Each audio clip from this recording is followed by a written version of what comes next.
হঠাৎ করে তোমার জীবনে একজন আসবে, সে তোমার কথা বলার সঙ্গী হবে, তোমার সব দুঃখ কষ্ট ভাগ করে নেবে, তোমাকে সাহস জগাবে, তোমাকে ছোটখাটো বিষয়ে যত্ন করবে, তোমার যত কষ্ট কথার মলম দিয়ে সারিয়ে তুলবে, তোমাকে রোদে পুড়তে শেখাবে, বৃষ্টিতে ভিজতে শেখাবে, দিনের পর দিন রাতের পর রাত তোমার সাথে কথা বলবে।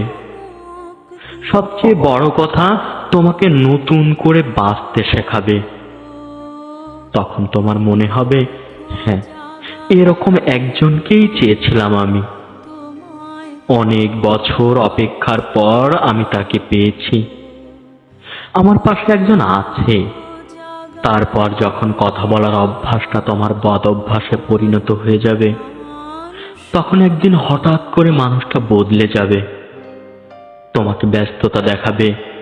সারাদিন অপেক্ষা করার পরেও একটা মেসেজ বা কল আসবে না।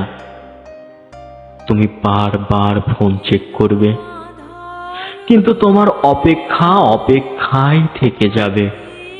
প্রথম প্রথম দুই একবার কল করে তোমাকে বোঝাবে সে নিরুপায়, তার জীবনে খুব ব্যস্ততা, তাই সে সময় দিতে পারছে না। তারপর আস্তে আস্তে সব যোগাযোগ বন্ধ হয়ে যাবে। তবুও তুমি বুঝতে পারবে সে আর তোমাকে সময় দিতে পারবে না। তাই তুমিও মেসেজ বা কল করে বিরক্ত করা বন্ধ করে দিবে। যে মানুষটির জন্য একদিন তুমি ডিপ্রেশন থেকে বেরিয়ে এসেছিলে, আবার সেই মানুষটির জন্যই তুমি আরো গভীর ডিপ্রেশনে চলে যাবে।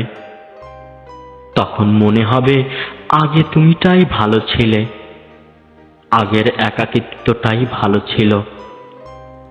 জীবনে একা থাকা খুব সহজ, কিন্তু জীবনে কেউ এসে চলে যাওয়ায় যে একাকিত্ব, সেটা বড়ই কষ্টদায়ক।